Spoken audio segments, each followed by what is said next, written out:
Série sur la prière 17, où faut-il prier? Nous en arrivons maintenant à considérer la question du lieu de la prière, où faut-il prier?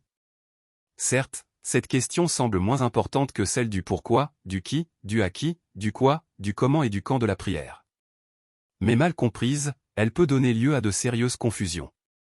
Le peuple de Dieu, sorti d'Égypte, rencontra Dieu dans le désert à travers le tabernacle.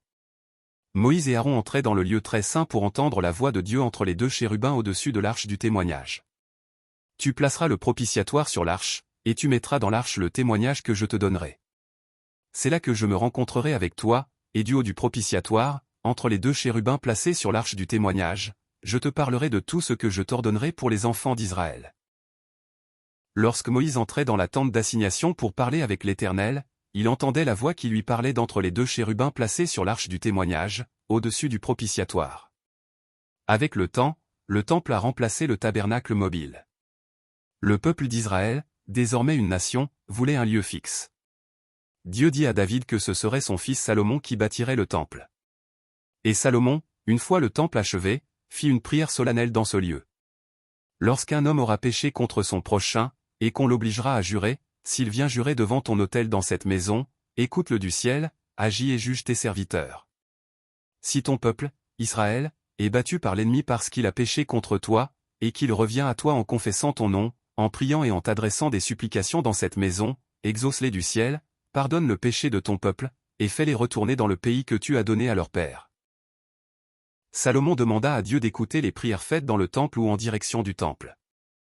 Et Dieu lui répondit. Si mon peuple sur qui est invoqué mon nom s'humilie, prie, cherche ma face et se détourne de ses mauvaises voies, je l'exaucerai du haut des cieux, je lui pardonnerai son péché, et je guérirai son pays. Mes yeux seront ouverts désormais, et mes oreilles attentives à la prière faite en ce lieu. Car maintenant, j'ai choisi et sanctifié cette maison pour que mon nom y demeure à jamais, mes yeux et mon cœur y seront toujours. Dieu promit donc d'écouter les prières faites dans le temple, et d'y avoir toujours ses yeux et son cœur. S'il fallait choisir un lieu de prière dans la Bible, ce serait évidemment le temple.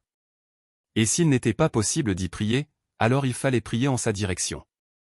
C'est ce que fit Daniel, en exil à Babylone, priant 3 fois par jour en direction du temple. Mais écoutons aussi la suite de la parole que Dieu adressa à Salomon. Mais si vous vous détournez de moi, si vous abandonnez mes lois et mes commandements, et si vous allez servir d'autres dieux, je vous arracherai du pays que je vous ai donné, et je rejetterai cette maison que j'ai sanctifiée pour mon nom. Elle deviendra un sujet de moquerie parmi tous les peuples. Le temple n'est pas un bâtiment magique. Ni l'arche, ni le tabernacle, ni le temple ne peuvent remplacer Dieu ou devenir une voie automatique vers lui. Plus important que le lieu, c'est l'obéissance à la parole de Dieu. Prier dans le temple ou en direction du temple signifie vivre dans l'obéissance. Une prière dans le temple sans une vie soumise à Dieu est vaine. Ce n'est pas le lieu qui sanctifie la prière, mais l'obéissance qui honore Dieu. Jésus l'a clairement dit, le vrai temple, ce n'est pas un bâtiment de pierre. C'est lui-même. Comme on rencontrait Dieu à travers le temple dans l'Ancien Testament, aujourd'hui nous ne pouvons aller au Père que par Jésus-Christ. Je suis le chemin, la vérité et la vie. Nul ne vient au Père que par moi. Et l'apôtre Paul nous dit. Ne savez-vous pas que vous êtes le temple de Dieu, et que l'Esprit de Dieu habite en vous? Ne savez-vous pas que votre corps est le temple du Saint-Esprit, qui est en vous, que vous avez reçu de Dieu? Depuis la résurrection et l'ascension de Jésus-Christ, les enfants de Dieu deviennent eux-mêmes le temple du Saint-Esprit. C'est en lui, dans l'Esprit, que nous devons prier. Tout comme nous adorons en esprit et en vérité, nous devons aussi prier dans l'Esprit. C'est ce que Jésus révéla à une femme anonyme en Samarie.